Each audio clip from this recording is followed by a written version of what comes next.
दुमका जिला में भुरभुरी पुल फिर हुआ क्षतिग्रस्त, भारी वाहनों पर लगी रोक। दुमका भागलपुर मुख्य सड़क पर भुरभुरी नदी पर बना पुल एक बार फिर क्षतिग्रस्त हो गया है। भारी वाहनों के परिचालन से पुल पर कंपन हो रहा है। स्थिति की गंभीरता के मद्देनजर भुरभुरी पुल पर तत्काल प्रभाव से भारी वाहनों के परिचालन पर रोक लगा दी गई है। पथ निर्माण विभाग के दुमका कार्य प्रमंडल के कार्यपालक अभियंता सत्येंद्र प्रसाद सिंह ने बताया कि दुमका हसदिया पथ के 12वें किलोमीटर में भुरभुरी नदी पर अवस्थित उच्च स्तरीय पुल के दुमका की ओर से तीसरे डेट स्लैब का ग्राउंड क्षतिग्रस्त हो गया है। इस कारण भारी वाहनों के परिचालन में डेट स्लैब के काफ़ी कंपन हो रही है। जान माल की सुरक्षा को ध्यान में रखते हुए उक्त पुल से सभी प्रकार की भारी वाहनों का आवागमन अगले आदेश तक के लिए स्थगित कर दिया गया है। यह आदेश तत्काल प्रभाव से लागू होगा। अगले दिन चेतावनी पर छूटे, अब लगेगा जुर्माना। कोरोना की दूसरी संभावित लहर को देखते हुए जिला प्रशासन के अधिकारियों को मास्क जांच करने के लिए सड़क पर उतरना पड़ा। शहर में उपायुक्त राजेश्वरी भी ने पूरी टीम के साथ लोगों को मास्क पहनने के लिए प्रेरित किया। वहीं सभी प्रखंड में भी बीडीओ, सीओ व थानेदार ने भी अभियान चलाया। सरैयाहाट में नियमों की अनदेखी करने मामले में 4700 रुपये वसूला गया। पहले दिन मास्क न पहनने वालों को हिदायत दी गई। अब जुर्माना वसूलने की प्रक्रिया शुरू हो गई है।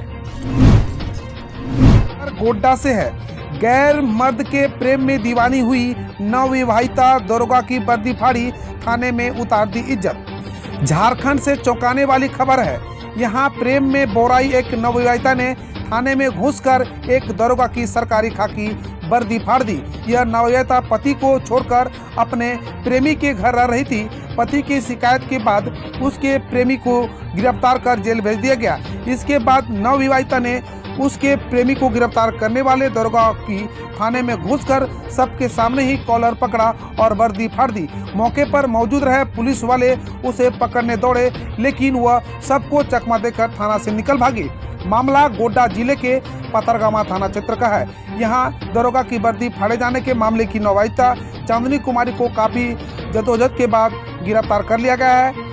संवाददाता ने बताया कि पथरगामा प्रखंड के कस्तूरिया पंचायत के बरमसिया गांव में चांदनी कुमारी की शादी गुड्डू रामानी के साथ हुई थी, लेकिन वह पति को धोखा देकर अपने प्रेमी के साथ रहने लगी, जिसकी शिकायत पति गुड्डू ने पथरगामा थाने में की थी। छात्रा से गैंग रेप कर बनाया वीडियो, अदालत ने 3 दोषियों को सुनाई 25-25 साल की सजा। गोड्डा में एक छात्रा के साथ गैंगरेप कर वारदात का वीडियो बनाने में 3 दोषियों को अदालत ने 25-25 वर्ष की सजा सुनाई। साथ ही तीनों पर 20-20 हजार रुपये का जुर्माना लगाया। पोक्सो एक्ट के विशेष न्यायाधीश संजय कुमार उपाध्याय ने गैंगरेप में दोषी पाए जाने पर तीनों को सजा सुनाई। दोषियों में एक पीड़िता की बड़ी बहन का देवर है, जो छात्रा को कजिया नदी से जबरदस्ती एक कमरे में ले गया था, जहां पहले से मौजूद 2 अन्य के साथ मिलकर देवर ने गैंगरेप किया। आरोपियों ने दुष्कर्म का वीडियो बना लिया था। छात्रा ने मुंह खोलने पर इसे वायरल करने की धमकी दी थी। दोषियों में मुफसिल थाना क्षेत्र के तिलोबदार गांव के राकेश पंडित एवं राजीव कुमार सिंह तथा साहिबगंज के बरहेट के रोहित कुमार शाह शामिल है। इन तीनों आरोपियों को न्यायालय ने 12 मार्च को दोषी पाया था। भारतीय दंड संहिता की धारा 120B के तहत 20-20 वर्ष सश्रम कारावास एवं 5-5 हजार रुपये जुर्माना की सजा सुनाई। जुर्माना नहीं करने पर 6 माह अतिरिक्त कारावास की सजा भुगतनी होगी। वहीं भादवी की धारा 376D के तहत 25-25 वर्ष सश्रम कारावास एवं 20-20 हजार रुपये जुर्माना की सजा दी। पोस्टमार्टम के बाद शव का हुआ अंतिम संस्कार। गोड्डा शहर के भदरिया निवासी 23 वर्षीय युवक दीपक अग्रवाल की मौत बीते बुधवार को शहर के प्रोफेसर कॉलोनी स्थित डॉक्टर अजय झा के क्लिनिक में हो गई थी। स्वजनों ने मौत को लेकर क्लिनिक में इलाज के दौरान लापरवाही का आरोप लगाया था। इधर गुरुवार को शव के पोस्टमार्टम के बाद स्वजनों सहित समाज के लोगों की ओर से भागलपुर के गंगा घाट में अंतिम संस्कार कर दिया गया। पोस्टमार्टम के बाद सदर अस्पताल में बोर्ड का गठन किया गया था। इसमें DS doctor PK Sinha, doctor TS Jha और डॉक्टर जुनेद आलम शामिल थे।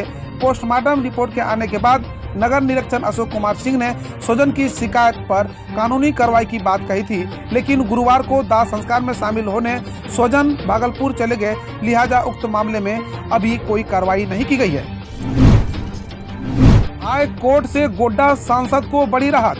देवघर में जमीन से जुड़े मामले में सांसद की पत्नी पर दर्ज एफआईआर को रद्द करने का दिया आदेश।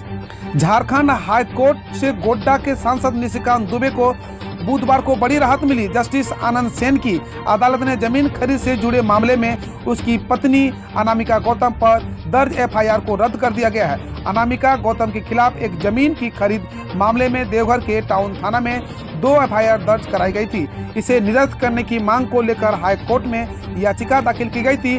पूर्व में सभी पक्षों की बहस पूरी होने के बाद अदालत ने इस मामले पर फैसला सुरक्षित रख लिया था। गुरुवार को अदालत ने फैसला सुनाते हुए उनके खिलाफ दर्ज प्राथमिकी निरस्त करने का आदेश दिया। देवघर अनुमंडल में भी विशेषज्ञ लागू। निर्वाची पदाधिकारी सह अनुमंडल पदाधिकारी देवघर दिनेश कुमार यादव ने कहा कि भारत निर्वाचन आयोग द्वारा चुनाव की घोषणा के साथ ही आदर्श आचार संहिता प्रभावी हो गई है। इस अवधि में गैरकानूनी एवं असामाजिक कार्यों पर कठोर निगरानी रखी जानी आवश्यक है। मतदाता को अवैध ढंग से प्रभावित करने वाले रुपये, उपहार एवं शराब आदि के वितरण पर रोक लगाया जाना आवश्यक है। कारीगर की खुशहाली से समृद्ध होगा समाज। हस्तशिल्प चौपाल सह परिचर्चा कार्यक्रम का आयोजन घगर जोरी पंचायत भवन सभागार में किया गया।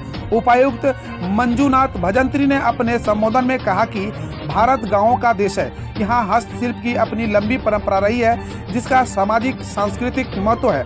आज हम आधुनिक तकनीकी से जुड़ रहे हैं, लेकिन परंपरागत हस्तशिल्प से कट रहे हैं। ऐसे में इस कार्यशाला का अपना महत्व है। अर्थव्यवस्था और समाज की व्यवस्था के लिए महत्वपूर्ण है कि विभिन्न ट्रेंडों से हस्तशिल्पियों, कारीगर तथा अन्य पारंपरिक उद्योगों से जुड़ी महिलाओं को प्रशिक्षित कर समाज की मुख्य धारा में लाने का प्रयास हो।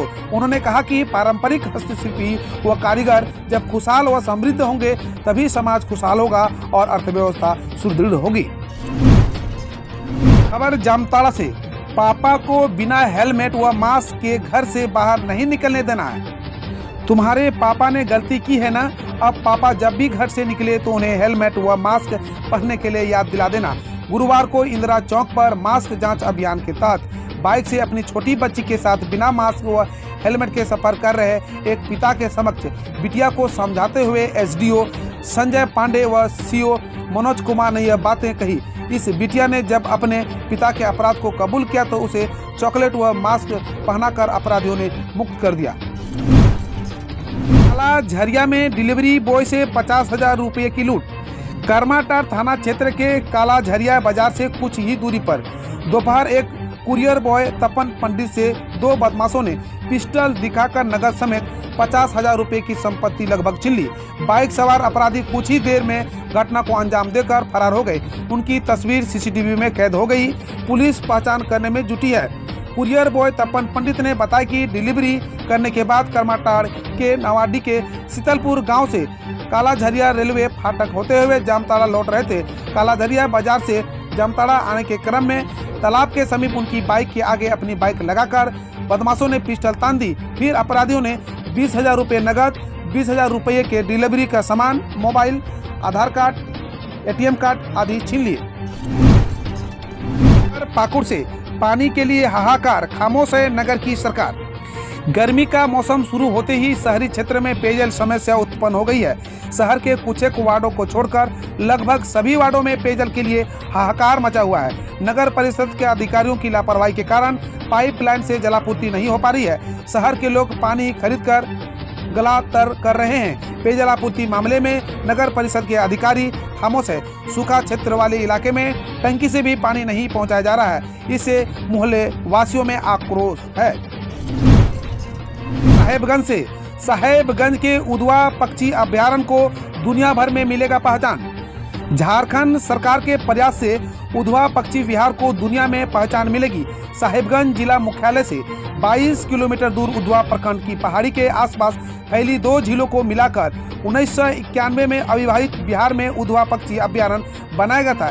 केंद्र सरकार ने उधवा पक्षी अभ्यारण्य को इको सेंसिटिव जोन घोषित कर दिया। अब राज्य सरकार ने उधवा पक्षी अभ्यारण्य को अंतर्राष्ट्रीय स्तर का पर्यटन स्थल बनाने की घोषणा की है। हम रोज ऐसे ही न्यूज लाते रहेंगे, तो यदि आपने अभी तक क्लीन न्यूज को सब्सक्राइब नहीं किया है तो पहले फटाफट सब्सक्राइब कर लें। साथ ही बेल आइकन को दबा दें ताकि कोई अपडेट मिस ना हो।